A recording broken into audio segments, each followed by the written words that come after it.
C'est l'histoire du fils d'un chef d'entreprise milliardaire. Sa petite famille et lui-même partent en direction d'un pays asiatique pour d'obscures raisons. Ils ont un accident pendant le voyage. Toute sa famille meurt, sauf lui. Il survit dans un environnement hostile à l'écart du monde moderne pendant des années et se fait entraîner par des maîtres en leur domaine pour finalement revenir des années plus tard avec un potentiel super-héroïque. Dans un monde où ninja et magie coexistent, il tente de reprendre sa place dans ce monde qu'il ne comprend plus forcément. Ses anciens amis seront source parfois d'aide, parfois de ses pires ennuis dans cette démarche.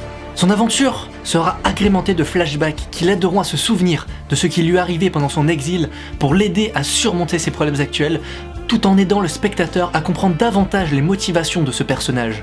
Ses plus grands adversaires seront d'ordre familial, son meilleur ami, le père de celui-ci, son love interest. Quoi ?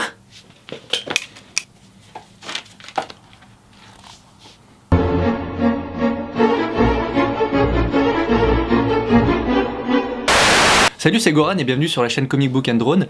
Et aujourd'hui on va parler de la nouvelle série Netflix, sans spoil, Iron Fist. I am the Iron Fist. The hell does that mean?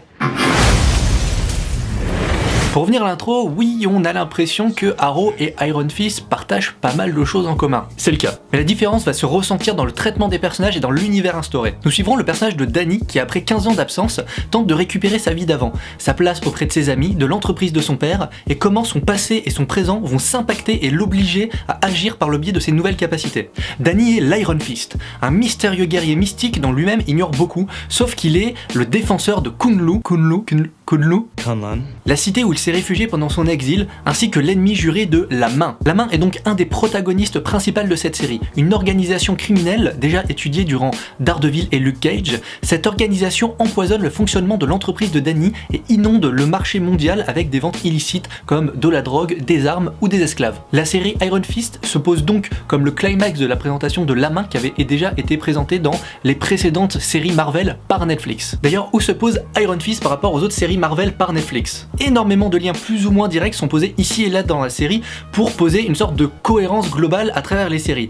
Et ce qu'on peut dire de tout ça, c'est que, ça marche pas. Malgré les différents personnages communs aux différentes séries antérieures, principalement le personnage de l'infirmière de nuit qui fait fil rouge durant toutes les séries, une chose principale fait vraiment obstacle à cette sensation d'univers commun. La série n'est vraiment pas bonne. Bon, c'est une conclusion quand même un peu dure de ma part, donc je vais quand même m'expliquer. La série souffre d'énormément de défauts, mais là où Luke Cage, Daredevil ou Jessica Jones souffraient de problèmes inhérents aux tentatives artistiques de faire quelque chose d'unique de leur série, Iron Fist est juste pas original sur tous les points possibles. Le scénario est super lisse, encore plus que les personnages qui sont le cliché d'eux-mêmes.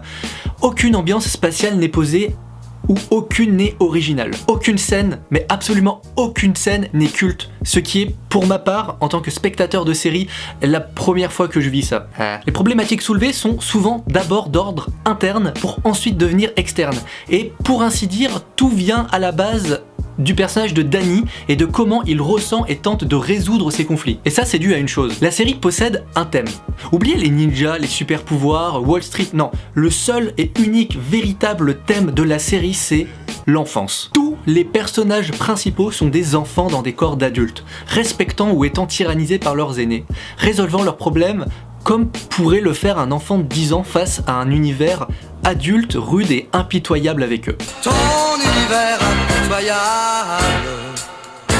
Danny et ses enfants seraient ce que Peter Pan serait au XXIe siècle dans un monde de finance et de corruption. Les dialogues, les relations tournent autour de cette enfance perdue, retrouvée, et de ce passage non pas à l'âge adulte, mais à l'adolescence. Est-ce que la série mérite d'être vue ? En fait, ça dépend. Si vous êtes un grand fan de super-héros et que vous voulez vraiment tout connaître des Defenders, vous savez, la prochaine grande série Netflix qui rassemblera tout le monde avant l'heure, foncez. Si vous voulez découvrir une bonne série avec des combats bien filmés, des gros enjeux, des psychologies travaillées et une mise en scène super léchée, retournez voir Luke Cage. Bon voilà, c'était juste mon avis, j'espère que vous avez apprécié.